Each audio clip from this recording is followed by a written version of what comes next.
দর্শক, এই মুহূর্তে মাগুরা থেকে আমাদের সাথে যুক্ত হচ্ছেন আমাদের প্রতিনিধি মাসুম বিল্লাহ। তার কাছ থেকে জানবো সেখানকার নির্বাচনের সবশেষ প্রচারের খবরাখবর। মাসুম, আপনি নিশ্চয়ই আমাকে শুনতে পাচ্ছেন। মাসুম, আপনি তো রয়েছেন মাগুরাতে। তো মাগুরাতে কেমন দেখছেন ভোটের হাওয়া? আপনার কাছে সবশেষ কি তথ্য রয়েছে, বিস্তারিত আমাদের জানান।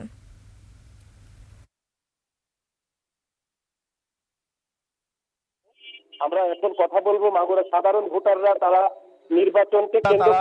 নির্বাচনকে কেন্দ্র করে কি আশা করছে আমরা ভোটারদের কাছ থেকে শুনবো।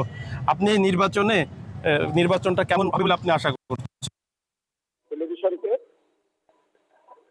আমি বাংলাদেশের একজন সাধারণ জনগণ হিসেবে আমরা প্রায় দেড় যুগ বাংলাদেশে কোনো সুস্থ অংশগ্রহণমূলক নির্বাচন আমরা দেখিনি। আমাদের অনেক তরুণ ভোটাররা বিগত সময় ভোট দিতে পারেনি।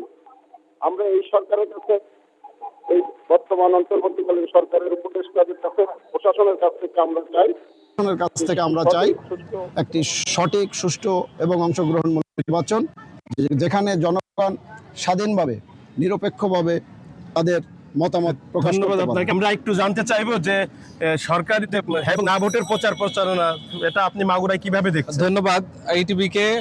আমরা মাগুরাতে হ্যাঁ বা না ভোটের উপরে যে গণভোট হবে, সেই গণভোটের তেমন কোনো প্রচারণা আমরা লক্ষ্য করিনি। সরকারের পক্ষ থেকে কোনো ধরনের প্রচারণার উদ্যোগ নেওয়া হয়েছে কিনা এটা আমরা এখনো জানতে পারিনি। রোমানা, শুনছিলেন মাগুরায় সাধারণ ভোটারদের মতামত। এই ছিল মাগুরা থেকে 13দশ সংসদীয় নির্বাচনের সর্বশেষ খবর। মাসুম বিল্লাহ, আপনাকে ধন্যবাদ।